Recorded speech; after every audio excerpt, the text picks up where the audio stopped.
The Lights Beneath Svalbard, the complete story. I don't usually begin a case file with the packaging it arrived in, but in this instance, the envelope itself was the first warning. No stamps, no postmark, no return address. Just a beige, chemically treated paper that felt almost waxy to the touch, the kind used to store documents that shouldn't absorb moisture. Whoever sent it knew I would understand the significance and the risk. It was left outside my door early in the morning, leaning against the frame like a polite visitor too shy to knock. The temperature that night had been below freezing, yet the envelope felt strangely warm when I picked it up, as if it had been carried under someone's coat moments earlier. I looked both ways down the street. Empty. Quiet. The kind of quiet that makes you feel watched. Inside the envelope were 3 items. The first was a folded set of architectural diagrams printed on thick blueprint paper. The second was a microcassette wrapped in a slip of plastic and labeled only with a marker, Night Cycle 14, fragment. The third was a single handwritten note on lined paper, torn from a notebook.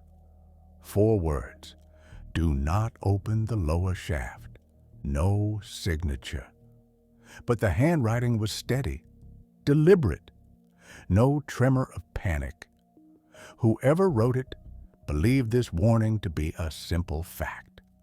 Now, before I continue, I want to make something clear. None of this came from my own experience. I wasn't in Svalbard. I never set foot anywhere near the coordinates later mentioned in these documents. Everything I'm about to recount comes directly from the material inside that envelope and from additional sources who contacted me after I began cross-referencing certain facility codes. My role in this is simply to read what others recorded and piece together what I can. I began by unfolding the blueprints. They were for something titled Station K31, though the K designation didn't match any of the known Norwegian or international research facilities I had studied before. Most Arctic stations use standardized identifiers tied to funding organizations, universities, or governmental branches. K31 appeared to be unofficial. The design suggested a modular subterranean station, constructed in phases. The main structure sat roughly 20 meters below surface level, encased within layers of reinforced concrete and steel bracing. It featured sleeping quarters, a communications room, a sample analysis lab, and something labeled Seismic Observation Wing. But the most interesting part of the blueprint wasn't the layout, it was the absence. On the right side of the diagram, a vertical shaft descended far deeper than the rest of the station, more than 60 meters into the permafrost. Where you would expect structural details or depth markers, the paper instead showed a rectangular void. No walls, no material indicators, no engineering notes, just an empty shaft descending into nothing. At the bottom of the void, a single word was typed in red ink: restricted. Above ground, no access points were drawn. It was as though the station had been built around a pre-existing cavity, something they found and then decided to study. I studied the blueprint for several minutes before turning my attention to the microcassette. I don't personally use analog recorders anymore, but I keep an old microcassette deck for cases exactly like this. When I slid the tape inside, the recorder made a faint mechanical whir, the kind that tells you the motor hasn't been used in years. The recording started with static, long, dragging static, broken occasionally by the sound of boots on a metal walkway. Then a voice, distant, breathless, almost swallowed by the background noise. Night cycle 14. Log begins. Power fluctuation still unresolved. A male voice, late 30s perhaps, Norwegian accent. The timestamp was corrupted, but based on the inflection and cadence, it was clearly intended as part of a routine field report. He spoke about the seismic readings first. Anomalous responses deep below the station, rhythmic pulses that did not correlate to plate movement or ice cracking. These pulses were measured in repeating intervals, too regular to be natural.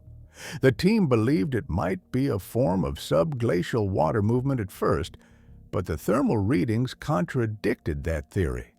The pulses were warm, faintly, but consistently. That alone shouldn't have been possible. At that depth, the ice should have been stable, cold, and silent. The voice shifted, becoming slightly more uneasy. Team reported knocking again. Same interval as before, 3 short, pause, 1 long. I paused the tape. Knocking. Arctic researchers occasionally report acoustic distortions from ice itself, pressure shifts, settling, thermal constrictions, sounds that can resemble booming cracks or echoes. But knocking suggests intent, pattern, rhythm, and the fact that the researcher described them with again meant it was recurring. I pressed play. We attempted correlation tests, tapped back using standard comm frequencies transmitted through the shaft wall. Response came 12 seconds later. Identical pattern. Inverted. Inverted. Meaning whatever responded had not only heard them, but recognized the pattern and repeated it in reverse. Either intelligent behavior or an extremely improbable natural coincidence. Neither explanation was comforting. At this point in the recording, the sound quality degraded. There were faint scraping noises in the background, like something shifting across metal or ice pressing against a reinforced structure.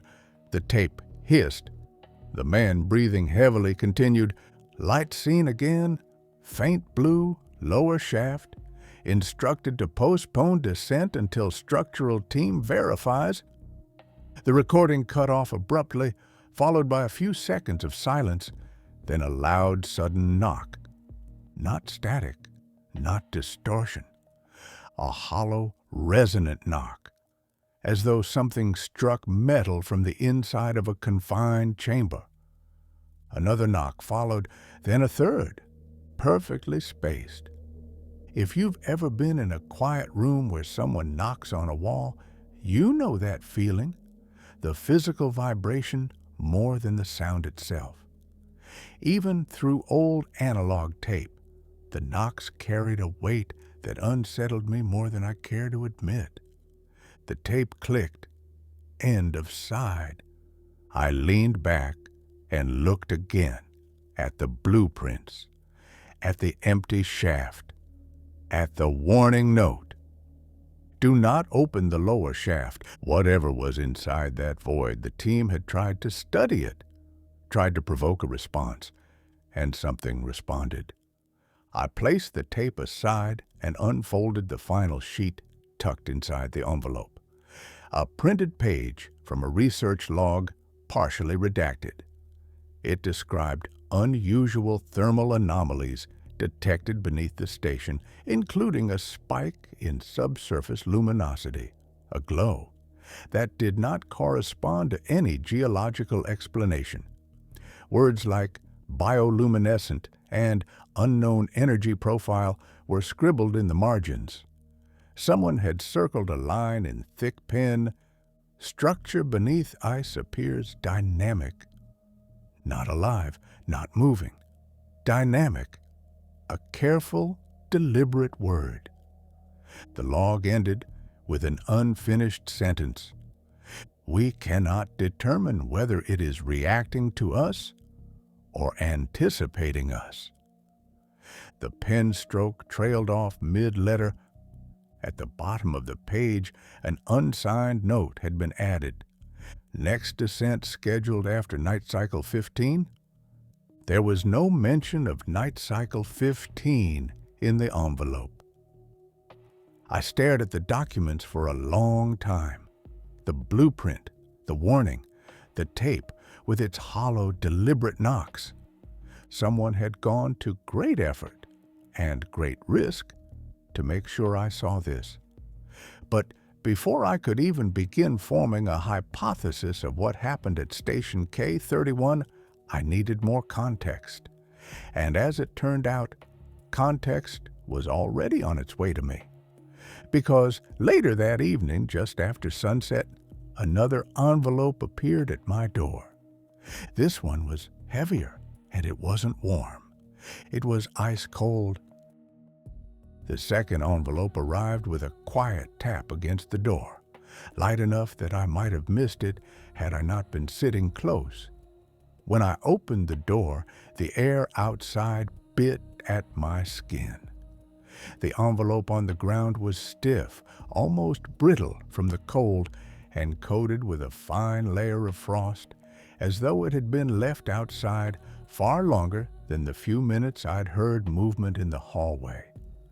This one wasn't beige like the first. It was dark gray, sealed with industrial adhesive rather than a flap.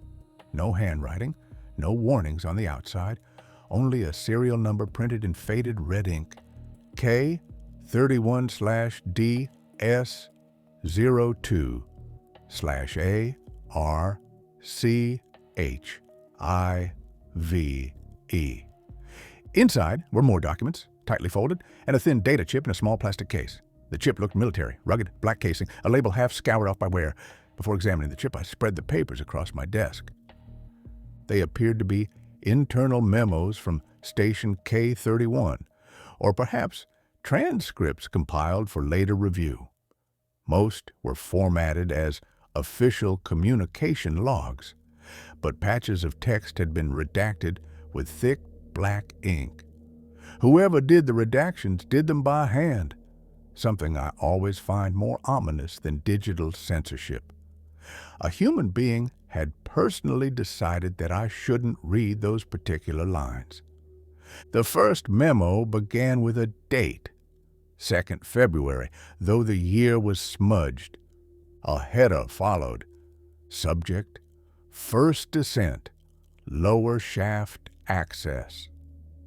The memo was addressed to multiple station leads, including the chief geologist, a thermal imaging specialist, and someone whose title was simply Field Oversight, Class B.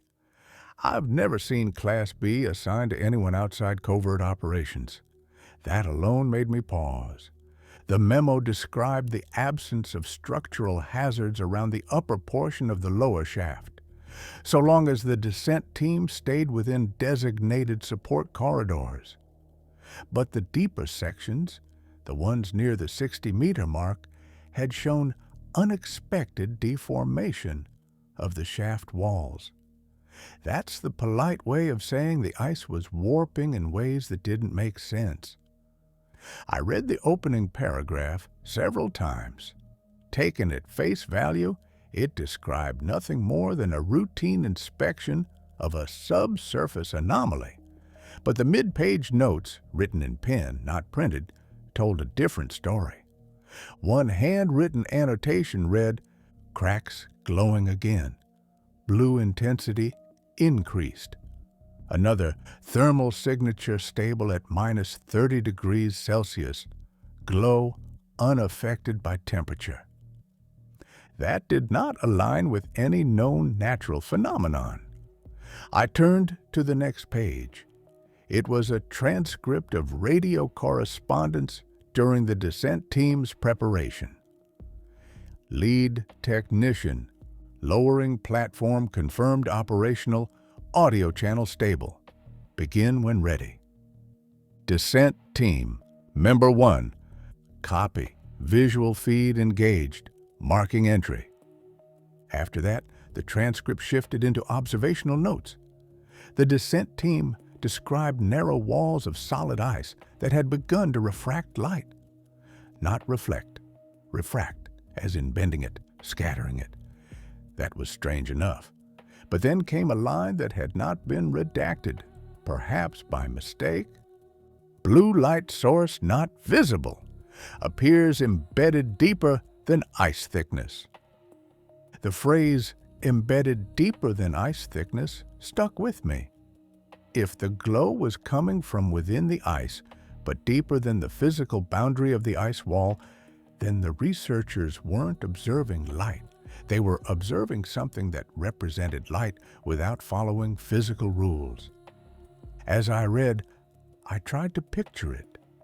A faint blue glow suspended inside a material that should not allow it. I continued through the transcript. The descent team reached the 30-meter mark without incident. Radio communications remained clear. Thermal readings stayed consistent. Then came the part I had been expecting, yet still dreaded. At exactly 34 meters, a new sound appeared on the audio feed. A knock. Not a random crack, not ice shifting. A hollow, rhythmic knock, 3 taps, then a pause, then one long. The same pattern heard on the microcassette from the first envelope. The same pattern the team had reportedly sent down the shaft earlier. One of the descent team members raised the issue to the control room. Descent. Team member 2. Receiving localized vibrations on platform, confirmed source. Control room. No activity logged topside. Can you pinpoint direction? Descent team, member 2. Hard to say. It's traveling sideways along the wall. Sideways, not downward, not upward, laterally through the ice. The memo ended abruptly after this point. The bottom half of the sheet had been torn away, leaving only the corner of a signature block and a faint coffee stain. I moved on to the next document. This one was more detailed. An official descent report written by a station geologist. Much of it was scientific jargon, but certain lines carried more weight. Observed ice movement inconsistent with temperature gradients. Structural bulging at depths where ice should be uniform. Team reports sensation of being observed, no visual confirmation. The phrase sensation of being observed is one I'd seen before in underground research logs, usually from teams experiencing mild hypoxia or environmental stress. But Svalbard stations have some of the most strictly monitored airflow systems in the world. The report noted that O2 levels were optimal. A few lines later, I found something new, a sketch, a quick pencil drawing, rough but intentional. The geologist had drawn what looked like an elongated fissure in the ice, filled with faint blue shading. Near the top of the sketch, 2 shapes were indicated in small annotations. Movement, possible shadow displacement. Shadow displacement, the kind of phrase a cautious scientist uses to avoid stating the obvious. They saw something that moved. I leaned back from the documents, feeling the tension in my shoulders. Every piece of evidence so far indicated something alive, or at least reactive, within the ice. Something that responded to human signals, learned from them, and communicated back. But I had not yet examined the data chip. I inserted it into an old reader and waited for the files to load. There were only 2 accessible folders. The first was labeled Cam Feed LS14, presumably lower shaft feed, night cycle 14. The second was Thermal Map Revision 3. I opened the camera feed first. The video was low resolution, likely due to the equipment used in extreme cold.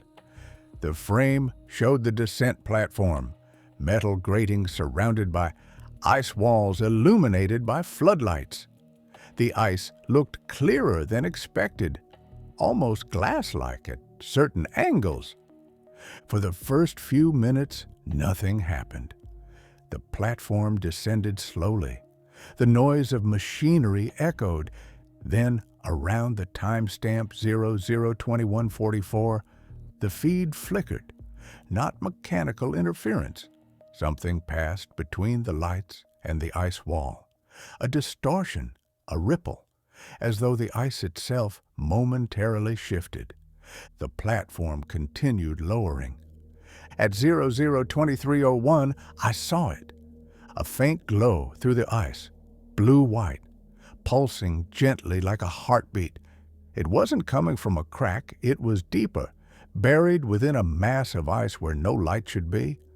Then something impossible happened. A shape moved behind the glow. Not a shadow cast by the team, not a reflection. Something behind the translucent ice layer, tall, slender, indistinct, moving in slow, deliberate motions.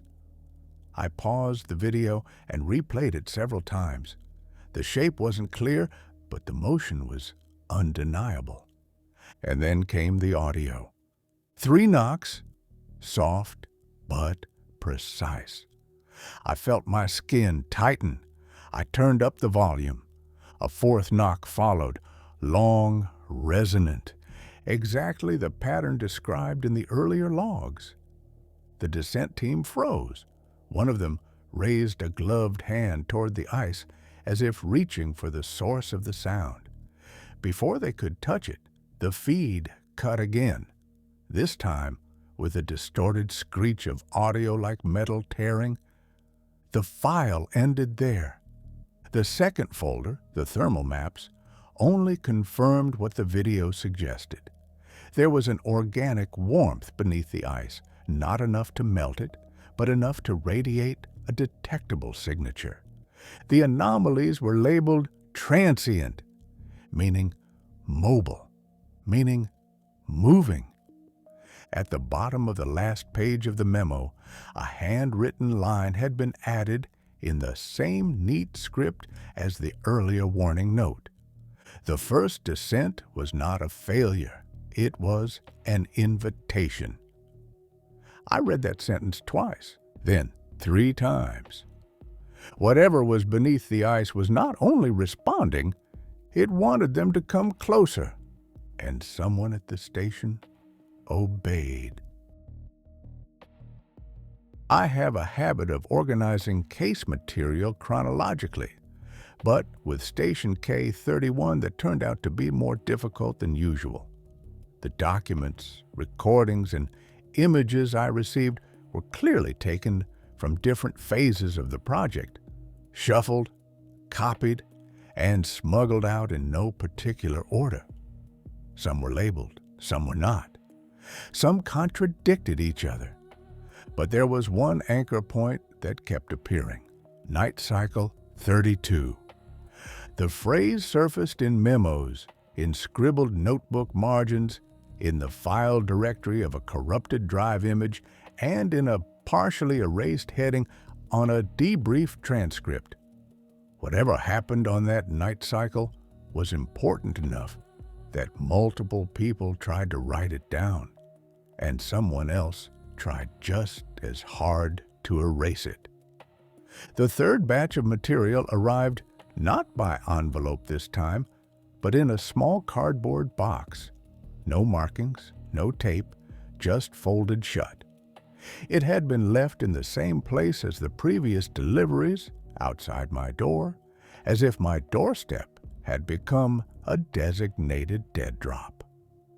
Inside the box were 3 things: a spiral notebook, water-damaged and missing its cover; a sealed plastic evidence bag containing a key card marked K31 OBS access, and a flash drive with a cracked casing labeled in faded ink, NC 32, primary.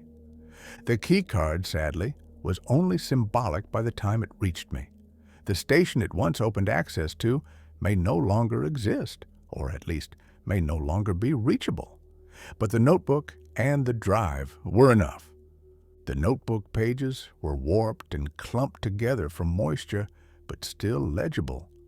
The handwriting belonged to someone whose name never appeared in full, only initials, LS. The first clear page that mentioned night cycle 32 began mid-sentence. They keep insisting the pulses are mechanical, but nothing man-made relocates like that. Not at this depth. It's as if the ice is circulating something, and we're only picking up parts of it when it crosses beneath us. Beneath that, in parentheses, note to self, ask Anya if she still hears the knocking at night. The time notations in the margins suggested this entry was written late in the station's operational period. Mentions of persistent headaches, frayed tempers, and a general fatigue that is not explained by workload hinted at a crew beginning to crumble under prolonged exposure to stress, and perhaps to something else. Several pages later, the handwriting changed slightly, becoming more jagged. At the top of this section, circled twice, were the words, Night Cycle 32, Personal Log. LS did not write this part like a scientist. They wrote it like someone trying to get their memories on paper before they slipped away. Sleep not happening. The hum is worse tonight. It's not in the walls anymore. It's in the air. Anya swears she can feel it in her teeth. Below that, another line. We're scheduled for a new signal test at 2 o'clock. Command wants another attempt at structured pulse exchange. They still think we're talking to shifting water or gas pockets. I don't think they've really listened to the recordings. I set the notebook aside for a moment and turned to the flash drive. Whatever NC32 primary contained, it was likely the central record for that night. After some coaxing, the drive mounted. There were 4 files inside. NC32_audio_main.wave. NC32_seismic_log.bin. OBS_room_cam_02.mp4. TXT_fragments.txt. The last one suggested someone had tried to salvage text after a data loss event. I decided to begin with the audio. When I hit play, the first thing I heard was a low, continuous tone. Not a machine hum exactly, not an engine. It was more like a distant, unsteady drone, a sound so low that it sat just at the edge of perception. The kind of noise you don't notice at first until you realize you've been clenching your jaw. Beneath the hum, voices, seismic feed stable, recording all channels. Test sequence alpha ready. There were at least 3 people in the observation room, maybe more, their overlapping speech occasionally muffled as they turned away from the microphones. The time code in the audio header indicated this began a little after 1:50. A voice, calmer, older, gave an instruction. Begin interval pulse, standard pattern, 3 short, 1 long, wait for any repeat. There was a faint click as someone triggered the impulse device, a mechanism designed to send controlled vibrations down into the lower shaft. These would travel through the ice, reflect off subsurface structures, and be read by the seismic sensors. At least, that was the theory. The first test went as expected. 3 short pulses, 1 long, then silence, apart from the underlying hum. Seconds passed. 10, 20, 30. A younger voice muttered something about nothing yet. Then faintly, a reply. 3 short pulses, 1 long. Almost identical in timing, though not in source. The returning pulses had a slightly different tonal signature. The team picked up on it immediately. See that? That's not our reflection. Delay doesn't match known propagation models. It's not bouncing, it's answering. The older voice remained steady. Log response is Event 32A. Prepare second series inverted pattern. They wanted to see if whatever they were dealing with could recognize not just repetition, but variation. The second test began. 1 long, 3 short. The team waited. This time, the response came faster. 1 long, 3 short. The hum in the background grew louder, or maybe that was my imagination, projecting menace where there was only mechanical noise. But then something happened that was not imagination. The third test was announced. Now send nothing.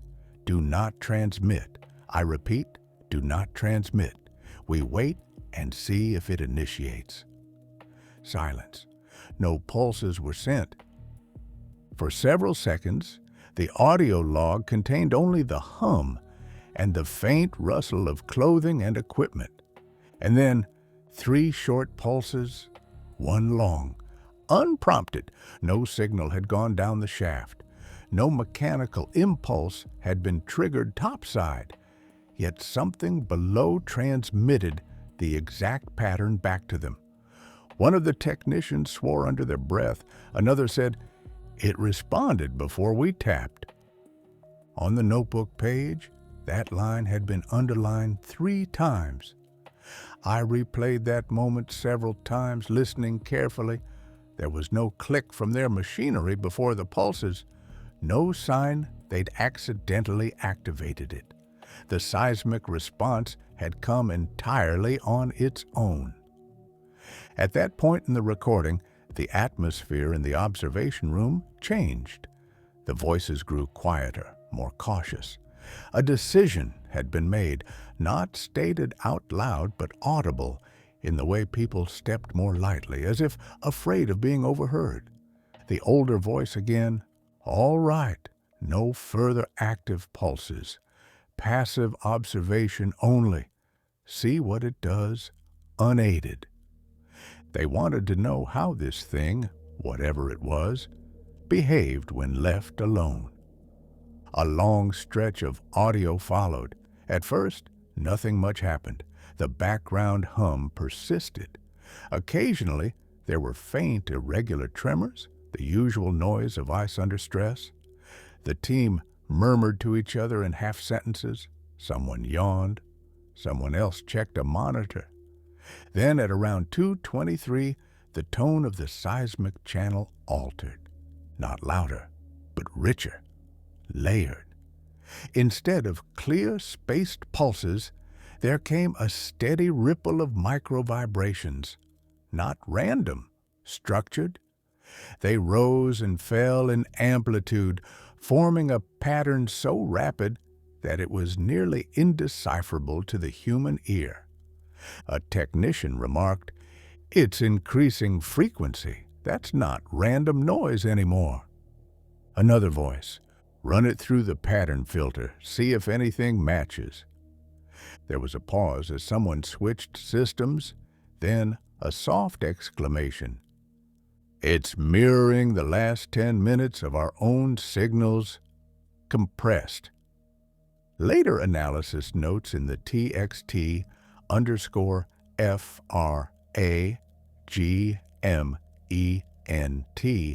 S file put it more plainly. We sent it a few minutes of basic pulse sequences. It sent back those same sequences, but sped up, folded together, overlaid, like it was showing us it remembered everything. Memory. Not just mimicry, not simple reflection. This thing was storing, processing, and retransmitting structured data. The quakes continued, weaving in and out, forming complex interference patterns. Occasionally, a familiar motif reappeared, the three short, one long, but now embedded inside larger sequences, like a word placed within a longer sentence. Then something changed. In the audio, the hum faded slightly, as if some device had powered down. One of the team members commented, "Do you feel that? Pressure just dropped." Another replied, "No readings changed on my display." Yet several people acknowledged the same sensation, a subtle, almost imperceptible shifting in the air, as if the room itself had exhaled. Just then, the seismic channel went quiet, completely. No pulses, no noise, even the usual low-level static seemed to vanish. "Did we lose the feed?" someone asked. "No, sensors are online. It just stopped." That silence lasted a full 40 seconds. Then came something that didn't belong on any seismic channel at all. A sound, not a knock, not a pulse. A faint, distorted modulation, like a voice carried through layers of interference. The words were unclear at first, smeared by distance and whatever medium it was traveling through. But by slowing the recording and filtering out the background noise, the staff managed to identify at least one repeated pattern. The logs don't agree on exactly what it sounded like. Some heard numbers, others claimed to hear syllables, fragments of language. But in LS's notebook, one line stood alone, written much later, the ink darker than the surrounding text. On replay, it sounded like someone trying to speak underwater. We all thought we heard our own names. Whether that perception was real or a psychological projection, I can't say. But a handwritten annotation in the corner offered another detail. Sound originating from below sensor threshold, not from the station, not from us. The recording ended abruptly at 2:37 with a sudden jump in volume, a sharp, crystalline crack that overloaded the microphones. After that, the file was corrupted. The OBS_ROOM_CAM_02 video file filled in some of the missing context. The footage showed the observation room, a handful of people seated around consoles, monitors casting blue-green glows across their faces. On the wall, a large display showed moving seismic traces and thermal overlays. As the logs described, there were fluctuations, then the long stillness. Everyone in the room froze, eyes fixed on the main screen. When the distorted voice began, reactions varied. Some leaned closer, trying to parse the sound. One person pulled off their headset as though the noise hurt. Then came the crack. The lights in the observation room flickered. Dust drifted from the ceiling. A hairline fracture appeared along one corner of the wall, not from above, but, according to a later structural note, from below. The video ended on a still frame of the team staring upward, as though the noise had come from somewhere overhead. But the seismic logs said otherwise. Below. Always below. Back in the notebook, the Night Cycle 32 log ended with a short, tightly written paragraph. No theatrics, no speculation. Just a cold summary. Conclusion. Whatever resides beneath us is no longer simply reacting to stimulus. It has started to anticipate it. It knew when we would listen. It responded before we could speak. I don't think we're the ones conducting the experiment anymore. Underneath, in smaller handwriting, request to suspend further tests denied. And then, one last line, almost an afterthought.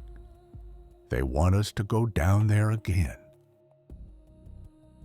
The deeper I read into the material from Station K31, the more I realized something. Whatever happened there wasn't a single catastrophic event, but a long, drawn-out negotiation between curiosity and fear. The staff knew something was wrong. They knew it for weeks before anything physically collapsed. But as with so many cases, the real collapse began long before the structure failed. It began when people stopped trusting what their own senses were telling them. The file set relating to what was later called the collapse event was scattered across multiple formats. Partial reels of recorded announcements, fragments of maintenance logs, incident reports that had been partially shredded and then taped back together by someone desperate to reconstruct a narrative. None of this came from me, of course. I wasn't even aware of K31 when it was active. Everything I'm about to recount is pieced together from the documents that were pushed into my world after the fact by people who apparently couldn't live with what they knew. One of the clearest sources was an internal incident report labeled K31/event C09. Subject: structural anomaly, lower shaft and primary supports. The report began clinically enough. It described a localized deformation detected along one of the major support pillars near the lower shaft access. The deformation was not caused by temperature fluctuation or known geological activity. Instead, the support column appeared to be bending, as though something was pushing against it from within the surrounding ice. The engineer on duty, identified only as THANSEN, logged the following observations. Noted gradual warping of metal brace at shaft segment B3. No sign of impact. Warping appears uniform along its vertical length. Under normal circumstances, such a finding would have triggered an immediate evacuation of the affected area. But K31's mission to study the seismic and subsurface anomalies made its leadership reluctant to abandon proximity to the very phenomenon they were being paid to observe. Later, annotations in the margin confirmed this. Recommendation to temporarily seal lower shaft access was overruled by oversight. Priority placed on continued data collection. Beneath that line, someone with a different pen, perhaps later, had written a single word: cowards. The logs indicated that the support issue was first noted 5 days before the collapse event in its full form.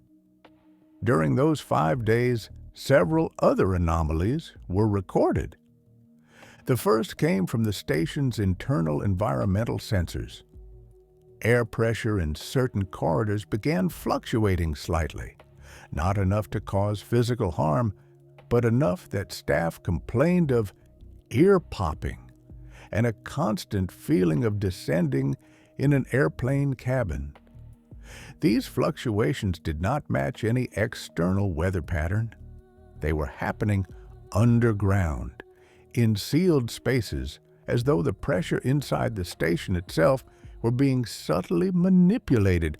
The second anomaly involved sound. Several technicians filed nearly identical notes. Audible low-frequency resonance in sleeping quarters.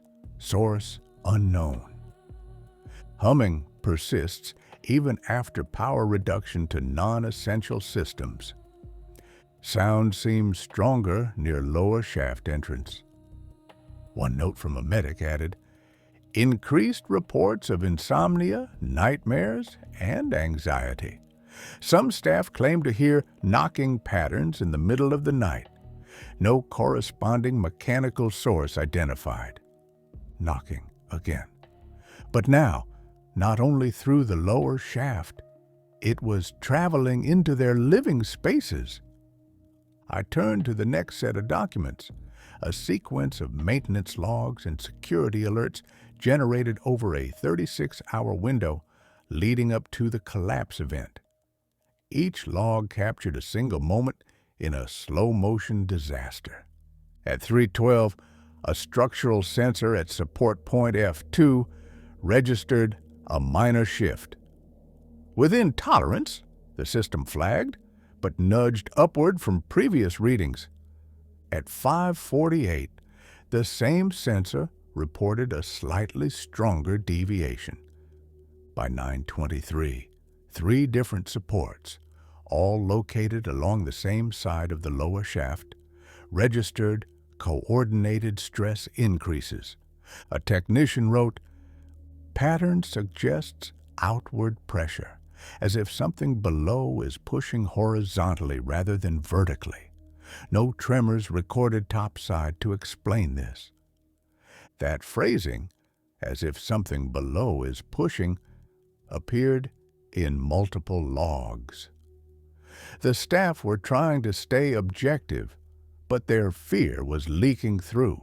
The most revealing account, however, came from a transcript of a staff meeting held in the observation room the day before the collapse event.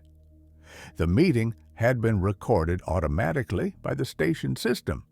The logs indicated that someone later tried to delete it, but only succeeded in corrupting parts of the file. Enough remained. The meeting begins with the station lead, identified in earlier documents as Dr. Eric Lindstrom.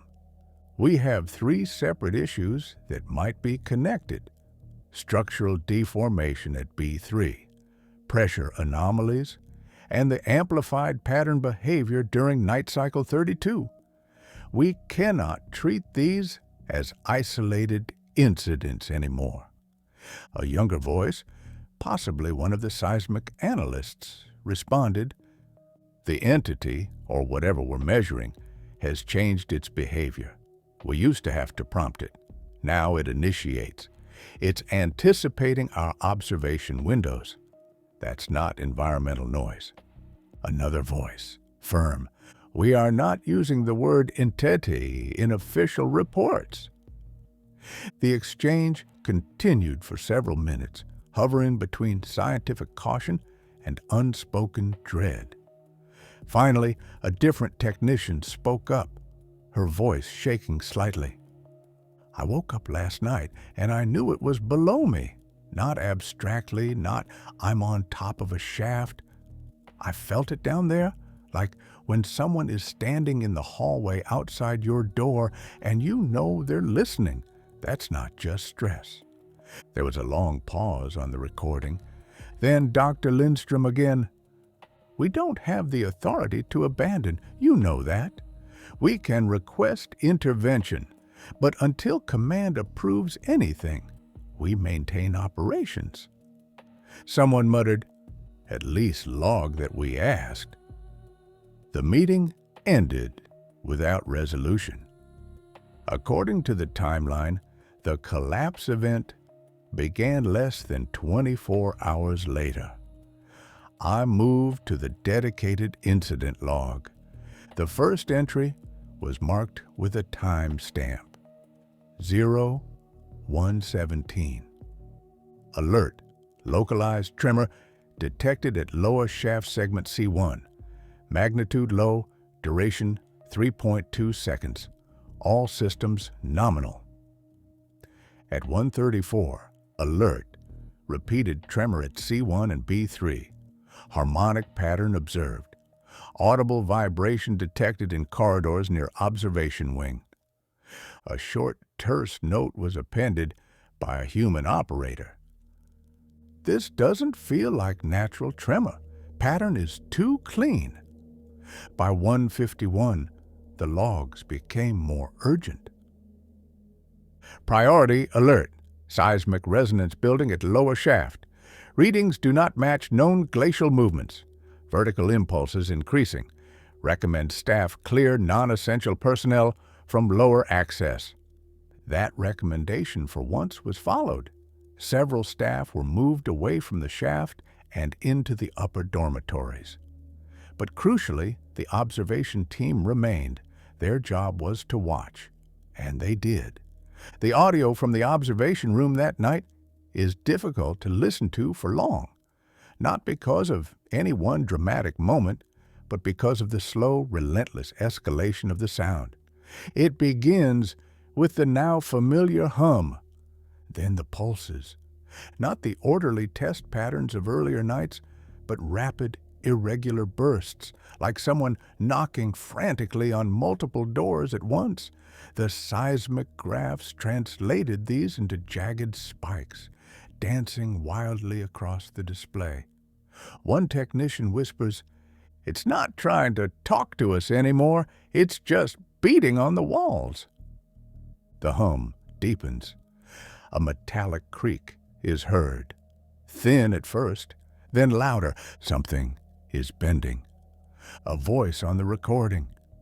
"Support readings at B3 are out of tolerance. It's shifting. We need to shut down and seal the shaft." Then a sharp, peculiar sound. Not the crack of brittle ice, but something like a long, low groan. The sound of a huge structure protesting under strain. An alarm begins to wail. System alert. Structural compromise detected at lower shaft segment B3. Evacuate vicinity. Evacuate vicinity. The observation room erupts into overlapping voices. "Shut the lower gates." "Is the elevator platform still down there?" "We've got crew near B3. The logs later confirmed that a small maintenance team had been inspecting part of the lower shaft when the deformations worsened. Their radio tags appeared briefly on the location grid, then winked out all at once. The official incident report claimed communication failure. The raw logs tell a different story. For a brief moment, seismic sensors recorded a sharp, localized spike at the exact depth where the team had been working. Immediately afterward, the structural diagrams updated with a gap. What had once been a contiguous shaft was now marked as void expansion. The phrase used in the engineer's summary was clinical. Section of ice and surrounding support structure appears to have been displaced inward by unknown force. Displaced inward. As if something had swallowed a section of the shaft. The observation audio continues. Someone shouts that they've lost contact with the maintenance crew. Another insists they must reopen the lower gate to send a rescue team. A third person, voice nearly breaking, says, "There is nothing to rescue. Look at the readings. There's nothing left down there." Moments later, there's a heavy impact sound, followed by a shuddering series of smaller cracks. Dust falls from the ceiling. The alarm changes tone. System alert. Progressive structural failure in lower shaft. Recommend immediate full station evacuation. It is at this point that most rational organizations would have triggered an emergency shutdown and escape protocol. But K-31's chain of command was not rational that night. Instead, the next recorded directive, relayed over the station's comms system, was secure all critical data, seal non-essential sectors, Observation team remains until we determine stability. Evacuation authorization pending. Pending. While the supports buckled. In the station medic's later testimony, filed after what little of the crew made it back topside, there is a haunting description of what happened next in the sleeping quarters. He wrote, "Even before the physical shaking reached us, we heard it, a deep, slow rhythm, traveling through the beds, the walls, even through our bodies, like being inside a drum. It wasn't just the ice moving, it was coordinated, intentional." Those not already awake snapped upright. Some described a sense of pressure on their chests, as though something massive was passing beneath them. Others reported a sensation of being tilted, despite the floor remaining level. At 2:06, an entire section of the lower shaft collapsed. Or perhaps it would be more accurate to say it reconfigured. The seismic map from that moment is unlike anything I've seen in normal geological records. The pulses shift from chaotic spikes into a series of steady, powerful beats. Beat, pause, beat, pause. Someone in the observation room murmurs, "It looks like a heartbeat." The graphs support this. The pattern settles into a regular, almost biological rhythm, a slow thump followed by a smaller echo. The amplitude is enormous. Whatever was moving within the ice was exerting forces that should have shattered the station completely. But it didn't. Not yet. It was feeling its way around. A note added to the incident summary by Dr. Lindstrom reads, "There is no natural model for what we are seeing. The ice is not just cracking, it is rearranging. Mass is shifting laterally and vertically in coordinated ways. If I didn't know better, I would say the medium itself is being used like muscle. Like muscle. An unnatural anatomy of permafrost and pressure. As the collapse event progressed, corridors began to tilt, doors jammed. Fine fractures crawled along the walls like spider webs. Lights flickered and went dark. People tried to move toward designated safe zones, but those zones were based on earlier structural maps. Maps that no longer applied to whatever K-31 had become. One particularly chilling log entry came from a panicked radio transmission, preserved only in part. "Can't get through the floors. It's pushed up like a wave. No, it's solid. It froze that way. We just saw it move, and then it was ice again. The recording cuts with a burst of static. At 2:19, the station finally received the authorization it needed. Priority message. Evacuation approved. All personnel to proceed to upper exit immediately. Observation operations terminated. Terminated. But the observation team didn't leave right away. The last camera feed I received, taken from the main observation room, shows them standing there for several seconds longer than protocol allowed, watching the seismic graph, watching the heartbeat. It had slowed, not stopped, just slowed, as if whatever was beneath them had exerted tremendous force and was now resting, recovering, thinking. The last recorded line of audio before they shut everything down came from someone whose identity I couldn't confirm. The voice was barely above a whisper. "It knows we're leaving." Then the screen went black. I've often seen emergency evacuation orders in the documents people send me.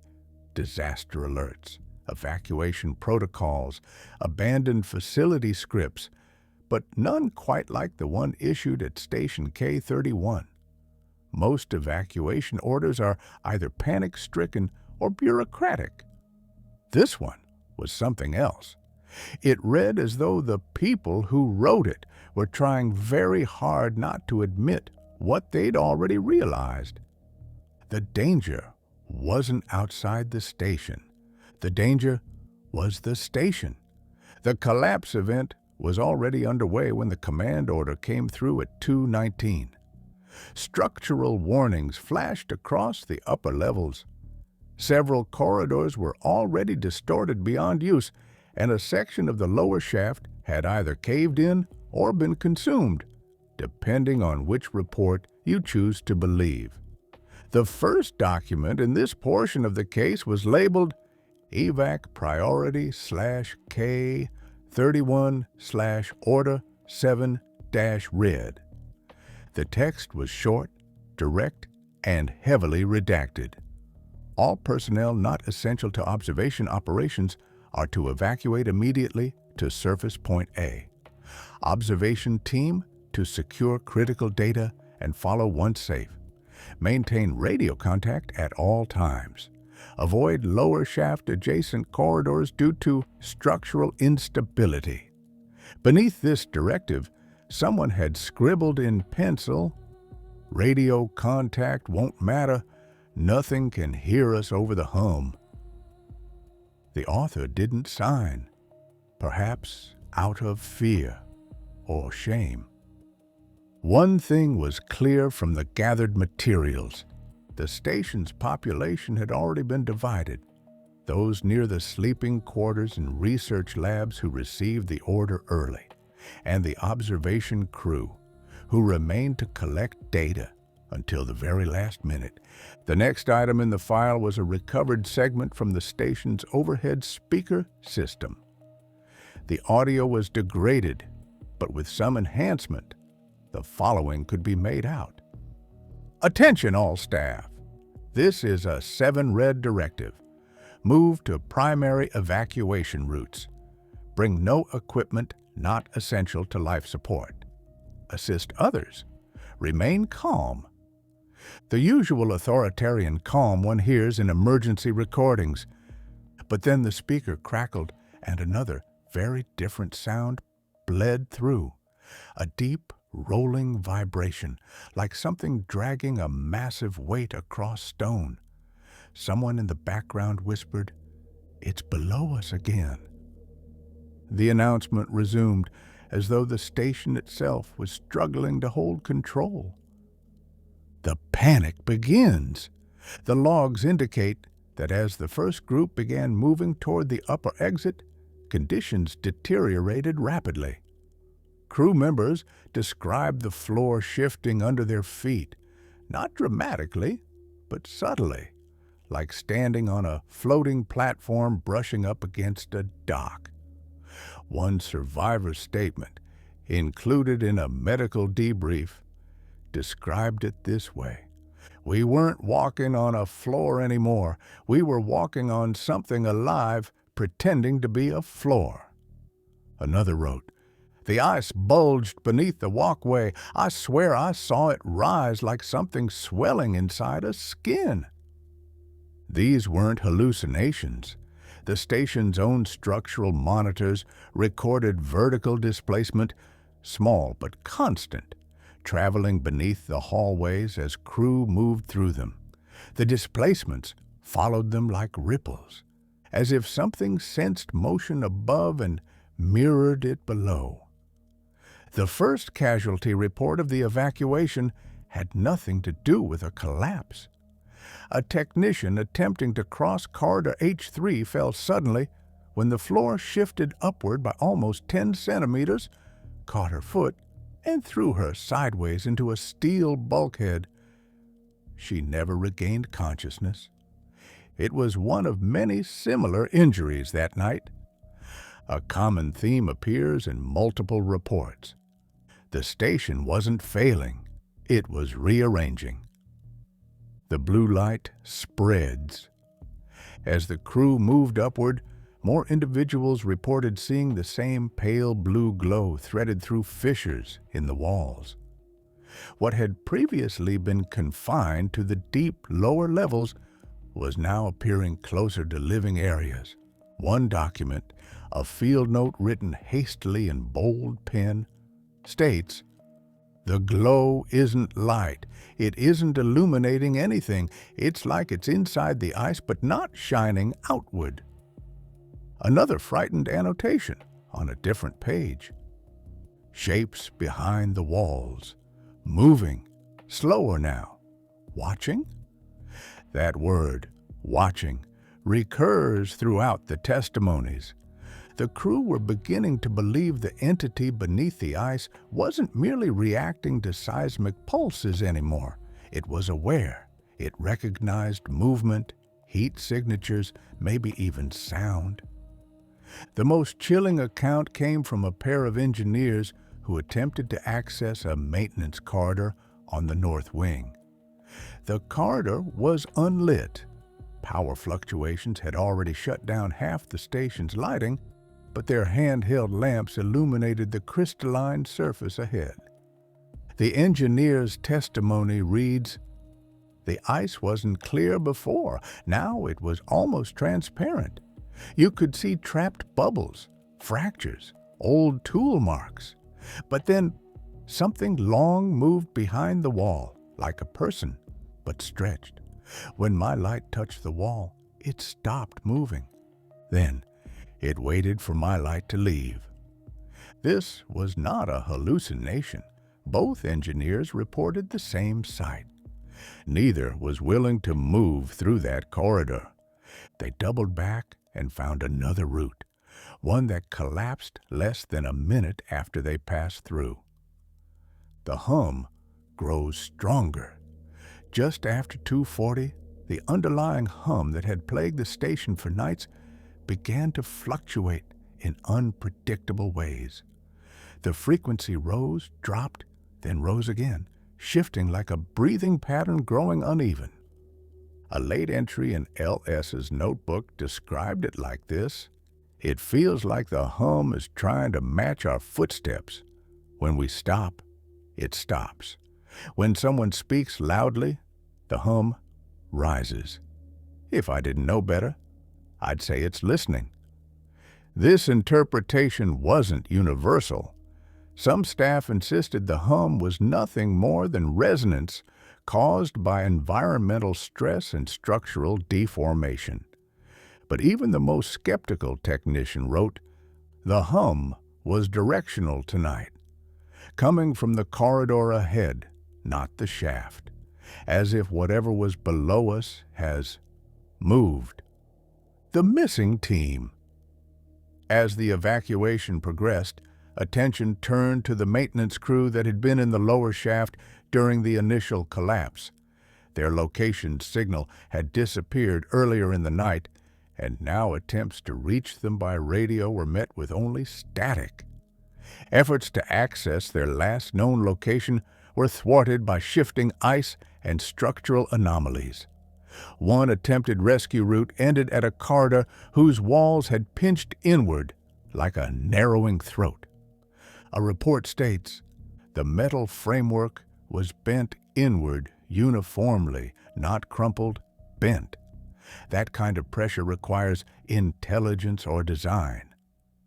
Another log added, "We knocked on the wall and felt a knockback, but from inside the wall, not the far side of the corridor." That was the last attempt. The rescue was abandoned. Their fate remains unconfirmed, though the seismic logs suggest something happened at the exact depth of their last known position. Something that created a sudden void in the structure before the readings normalized again. The official summary uses the phrase, "presumed lost to structural failure." But the handwritten margin note next to it read, "No bodies, no equipment fragments, nothing." The deep hum becomes a voice.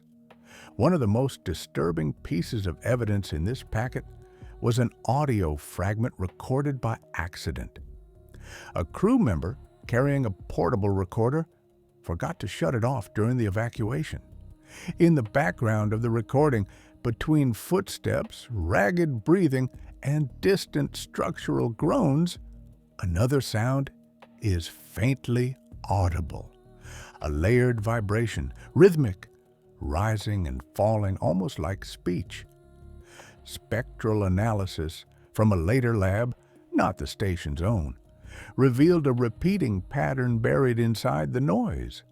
The conclusion attached to that file read, "Acoustic imprint resembles modulated vocalization filtered through dense medium, pattern too structured to be natural." Or more plainly, a voice, not human, not clear, but intentional. Multiple staff independently reported the same impression. It sounded like someone trying to speak through water. One survivor swore he heard it say something that almost resembled his name. Another insisted she heard laughter. Nothing about the patterns was conclusively decipherable, but all agreed on one detail.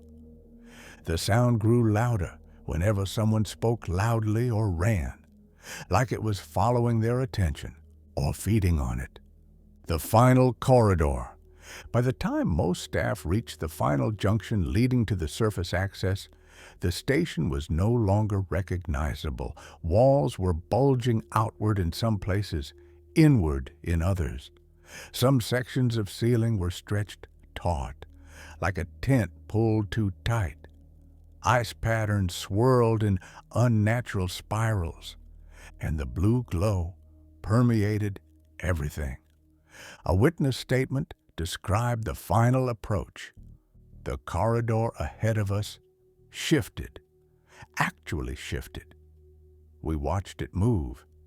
The ice rippled from bottom to top like something sliding underneath the floor. When it passed, the lights dimmed. Another wrote, "We were being herded."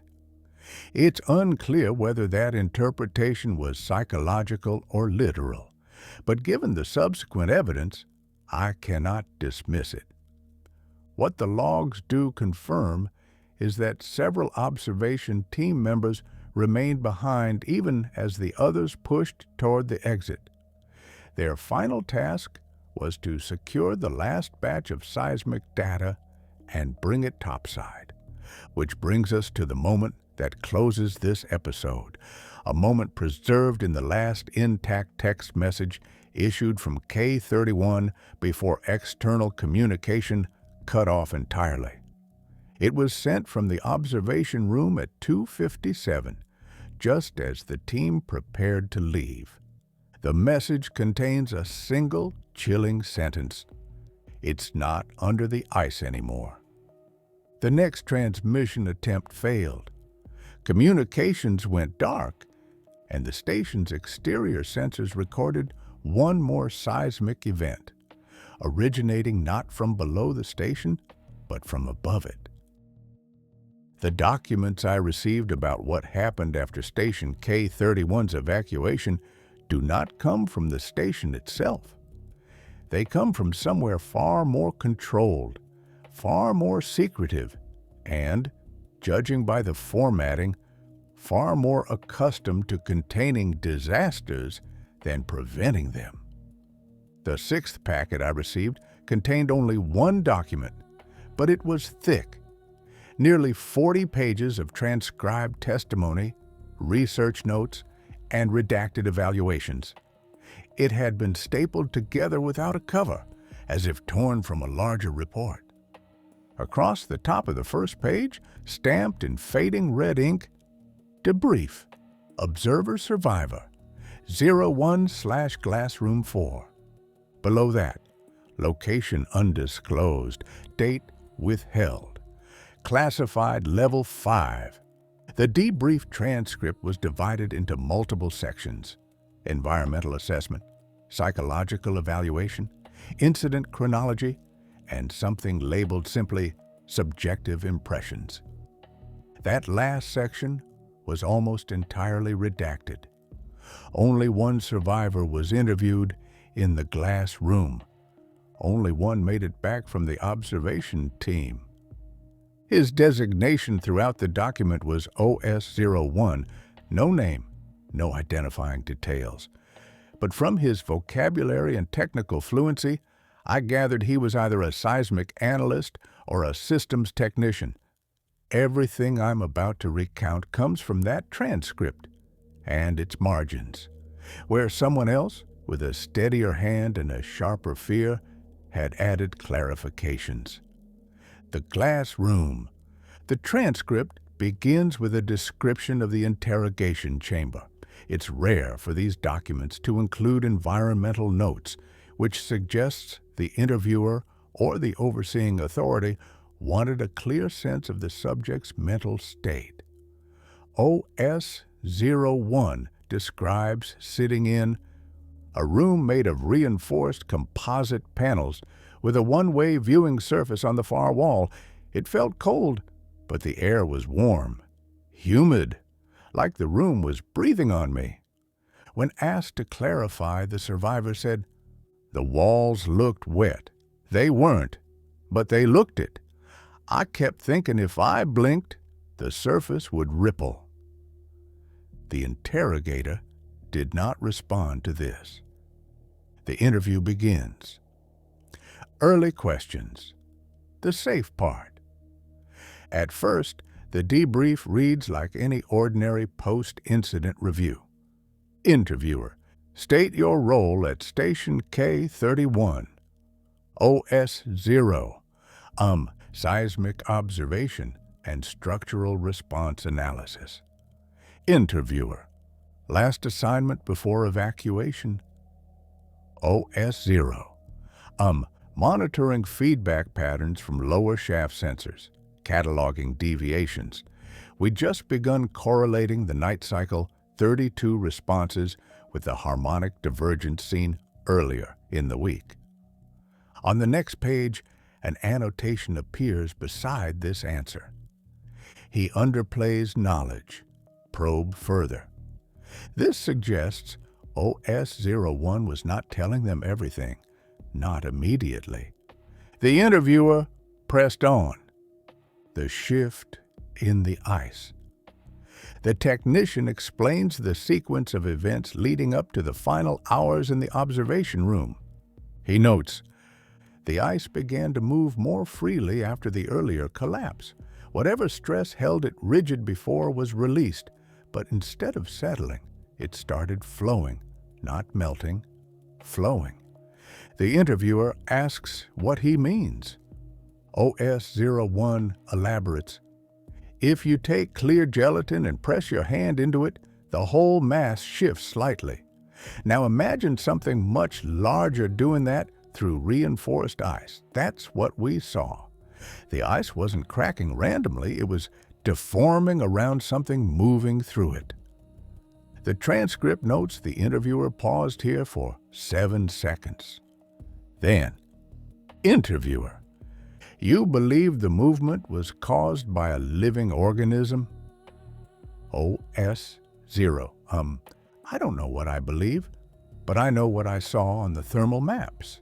The heat signature was patterned, pulsed, like a circulatory system. A margin note reads, he is being conservative. Thermal signature was coherent across greater than 20 meters span. The entity's intent. The debrief grows darker as the interviewer presses OS-01 for specifics on the entity's behavior. Interviewer: did you interpret the responses to the pulse sequences as communication? OS-0. No, not at first. We thought it was reactive, like sonar interference. Interviewer: and later? The transcript shows a long pause. Then OS-01 answers. Later, it wasn't reacting to us. It was tracking us, anticipating tests before we made them. When we prepared the third series, it responded early. It knew the pattern. It recognized the intervals between our discussions. The interviewer tries to pin him down. Interviewer: are you suggesting cognitive function? OS-0. I'm suggesting awareness. It wasn't guessing. It understood the rhythm. It mirrored it. It inverted it. That means processing. That means agency. Another annotation appears. This confirms earlier hypoth. Subject appears stable. Stable, yes.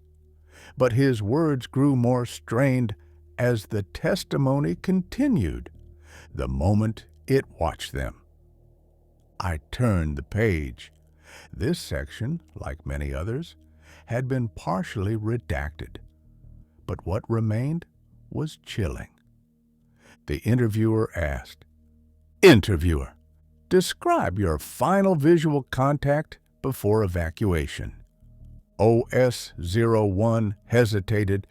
The transcript marks the pause as extended. Then he said, "It was in the ice wall, not behind it, in it, like a shape suspended within a block of glass. The frost swirled around it. The blue light made it look like it had edges." Interviewer, edges. OS-0, contours, hard to describe, like limbs, but not limbs, like something vertical, tall, distorted, but it was facing us. I couldn't see eyes, but I knew it was facing us. The transcript marks the interviewer shifting position. Interviewer, did the entity move? OS-0, no. The ice moved around it. It stayed fixed. The ice rippled outward from its position like a fluid, then froze again. He tapped the table at this point, hard enough that the microphone picked it up. And it blinked. There is a silence. Interviewer, explain blink. OS-0, The glow dimmed for a moment in two vertical slits, parallel, like something closing over a surface. Another annotation. Compare to NC32 acoustic pattern disruption. Then OS-01 added a detail that turned my stomach. It didn't blink randomly, it blinked when I blinked. A long pause follows. What happened to the missing team? Next, the interviewer pressed him about the missing maintenance team. This part contains more redacted blocks than any other section, but the fragments that remain say enough. Interviewer, you stated earlier that you believe the missing team encountered the entity. What leads you to that conclusion?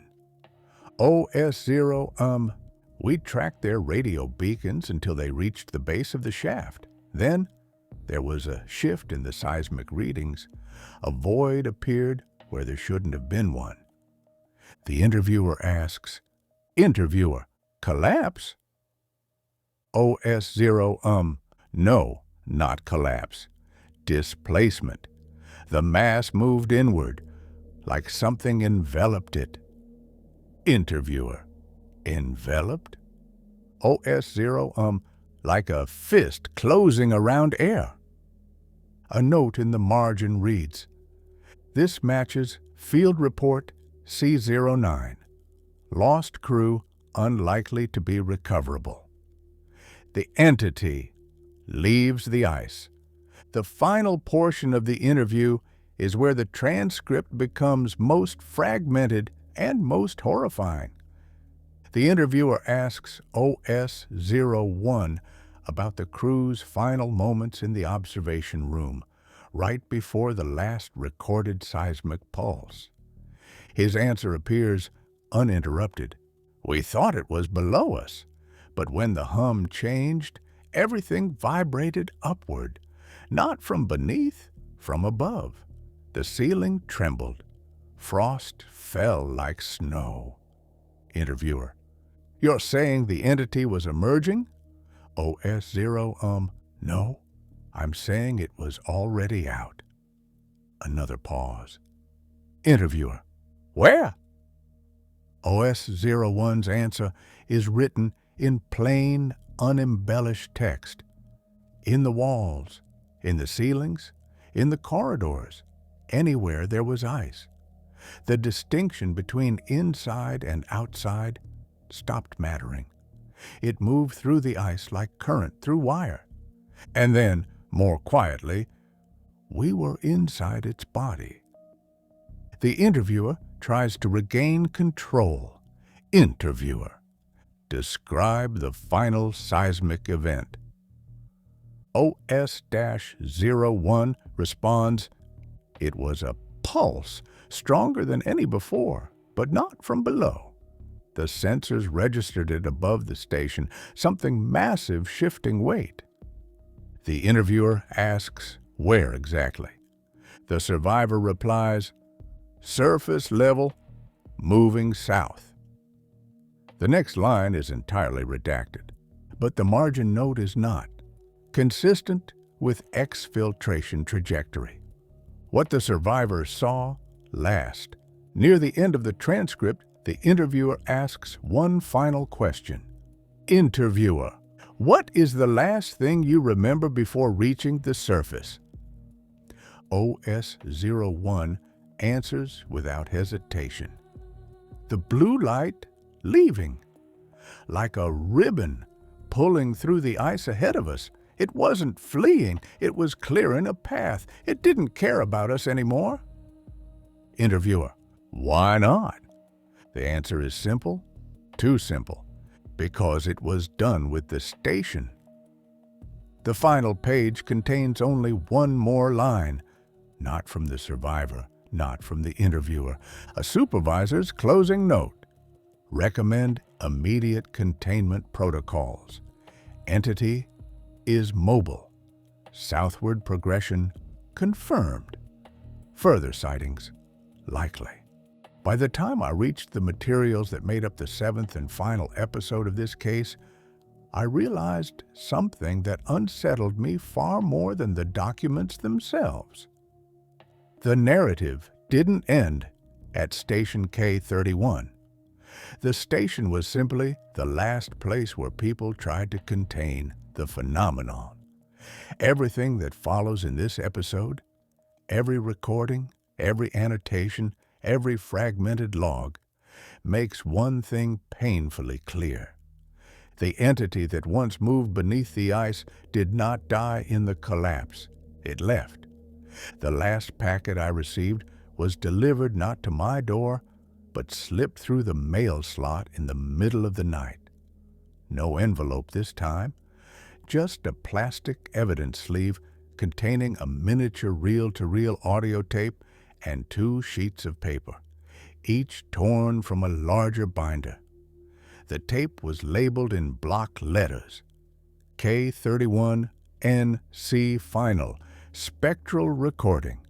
Below it, in handwriting, do not play loud.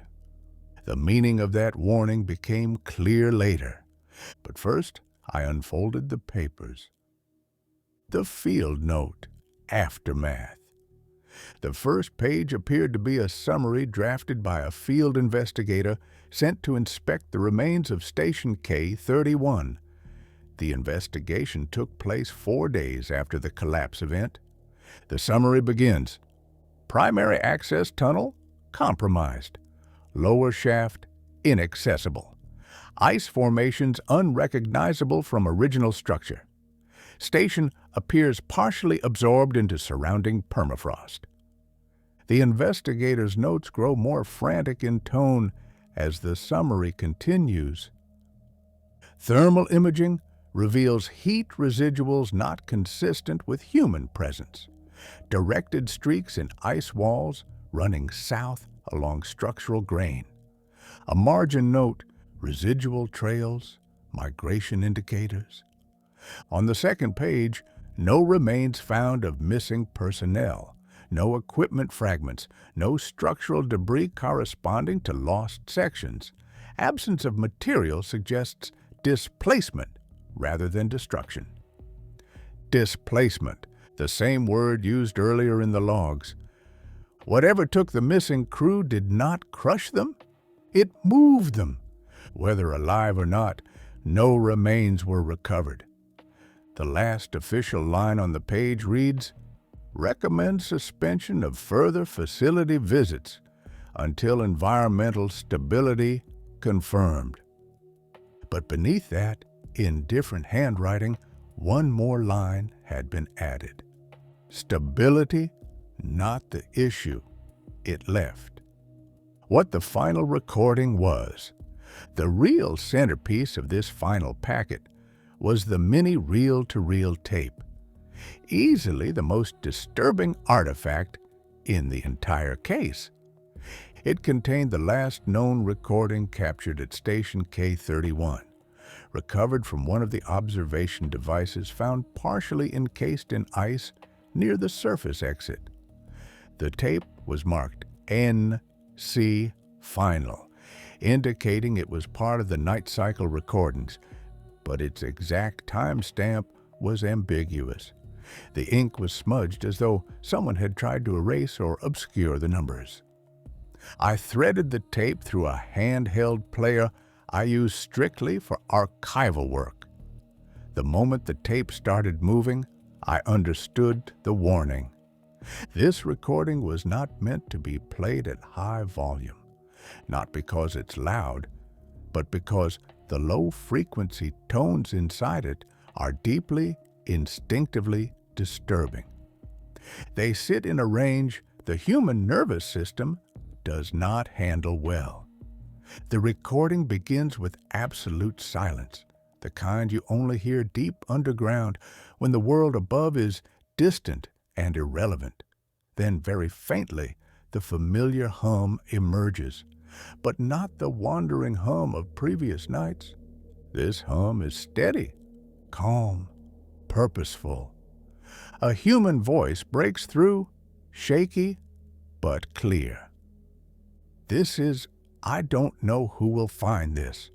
Lower sensors, active again. Something above shaft. The voice cuts off. A brief burst of static follows, then the hum rises, subtly but unmistakably, as though reacting to the speaker. Another voice enters, closer to the microphone. "If anyone hears this, the lights are moving through the walls. We're leaving now.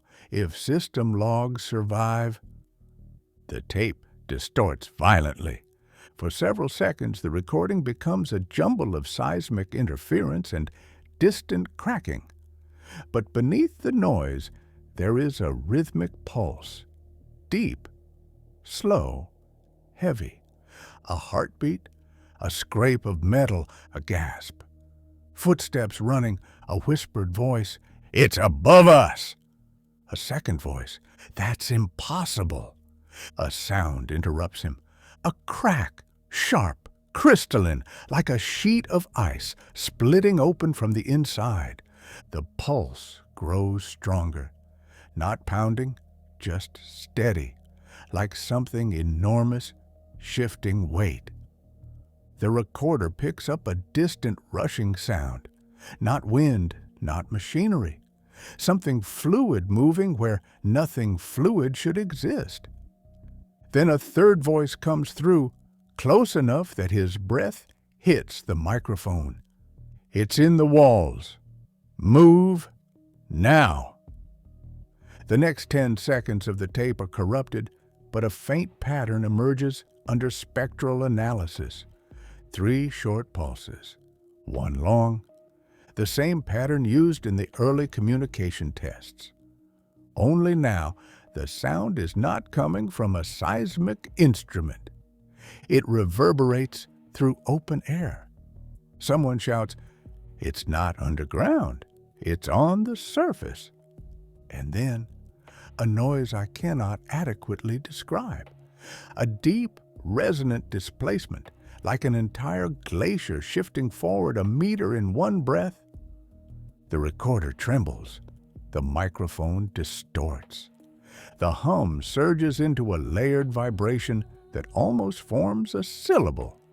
Not speech, not exactly, but a shape of sound mimicking the rhythm of human language. 2 more knocks.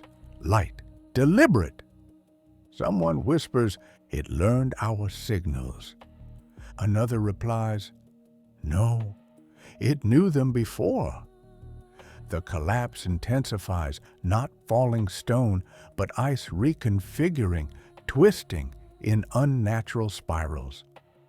And then the most important moment of the recording, a final pulse, unlike any before, followed by absolute silence. Then faintly, the sound of footsteps climbing, heavy breathing, a door slamming. Someone mutters, "It's going south." The tape cuts. A straight, clean termination. Not failure, not damage. A deliberate stop. As though something ended the recording intentionally. The last annotation. The final sheet of paper contained only a single typed paragraph, with almost everything blacked out. Only a few unredacted lines remained visible.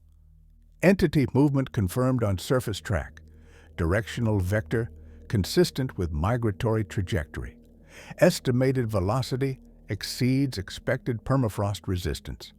Recommend observation at southern points. Containment not viable.